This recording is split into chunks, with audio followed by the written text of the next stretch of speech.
Guys hour আপান দেখে বেরোলাম, মানে সবাই দেখে যে একটু রোমান্টিক সিন হবে, কি স্টার হলো না রে। আমরা মুভি দেখে এখন গ্রসারি আইটেম কিনতে বেরিয়েছি। এত এক্সপেকটেশন নিয়ে আওয়ার আপান 2 মুভিটা দেখতে গিয়েছিলাম গাইস, আর মুভিটা দেখতে যেয়ে আমার এক্সপেকটেশন সব ভেঙে চুরমার হয়ে গিয়েছিল। আর যে কি বলি তোমাদেরকে, সো চলো আজকে তোমাদের সাথে আমি 15 আগস্টের ভিডিও শেয়ার করব। এই দিন আমরা সব ফ্রেন্ডসরা মিলে গিয়েছিলাম আওয়ার আপান 2 মুভিটা দেখতে।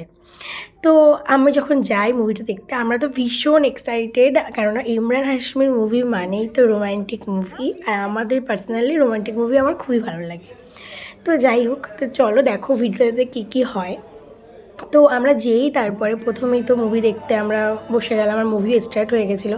আর যখন এখানে প্রথম মুভির স্টার্টিংয়ে যখন ইমরান হাশমিকে দেখায়, তখনও ভরপুর এক্সপেকটেশন রয়েছে আমাদের মধ্যে। এত দারুণ লাগে না আমার ইমরান হাশমিকে, কী বলবো, দেখলেই মনে হয় একটা কিস করে দিই এরকম। তো যাই হোক, আর এই যে চামচিকির মতন একটা ভিলেন, কোন মুভিতে এরকম একটা ভিলেন নেয়? ভিলেনটা পুরো চামচিকির মতন, একটুও ভালো হয়নি। সো যাই হোক, তো তারপরে এখানে আমরা মুভিটা দেখতে থাকি। আর মুভিটা অ্যাকচুয়ালি না মানে কোনো লাভ স্টোরি নেই মুভিটার মধ্যে, মানে একটা লাভ স্টোরি ছাড়া একটা মুভি এখানে। আর আওয়ার আপান লাভ স্টোরি ছাড়া আমরা ভাবতেই পারি না। আর আওয়ার আপানের এই মুভিটার 2 এর মধ্যে না আওয়ার আপান 1 এর অনেক ক্লিপস আছে, মানে পুরো ফিল্মটার মধ্যেই ইমরান হাশমি মানে আলিয়াকে মানে ভাবে বা মানে ওকে নিয়ে ভাবে সেগুলোই দেখায়, এইসবই আছে।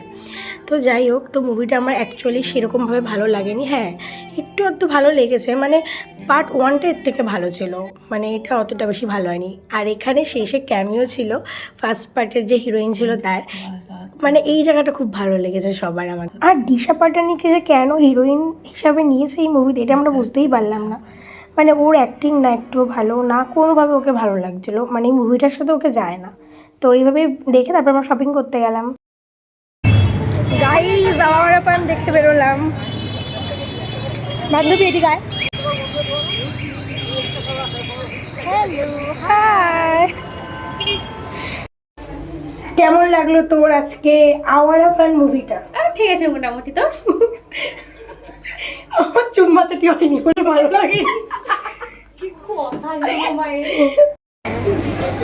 আমরা মুভি দেখে এখন গ্রসারি আইটেম কিনতে বেরিয়েছি। সংসার করি তো আমরা, তাই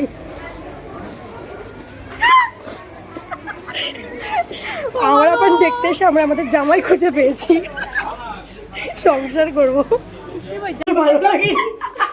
কি কথা মায়ের। সত্যি রে, এখানে এখানে তো বড় নিয়ে আসবো তাহলে। হ্যাঁ, আমরা এখানে সংসারের জিনিস কিনতে এসেছি, সংসার করবো। তাই আওয়ার আপান দেখে আমার এখন বিয়ে করার শখ জেগেছে, শিবমের মতন একটা ছেলেকে। ও এমন মজা করতে করতেই আমাদের ঘোরা কমপ্লিট হওয়ার পরে যে লিজা এখানে বলছে যে এটা নাকি আমার বেবি হলেও গিফট করবে বেবিকে। ভাবো কেমন, একটু ভালো কিছু বলতে পারতো, ও একটা প্লেট গিফট করবে, এটা কিন্তু ঠিক করিসনি বান্ধবী। তো যাই হোক, তারপরে আমরা একটু ঘুরলাম মানে বিশালে।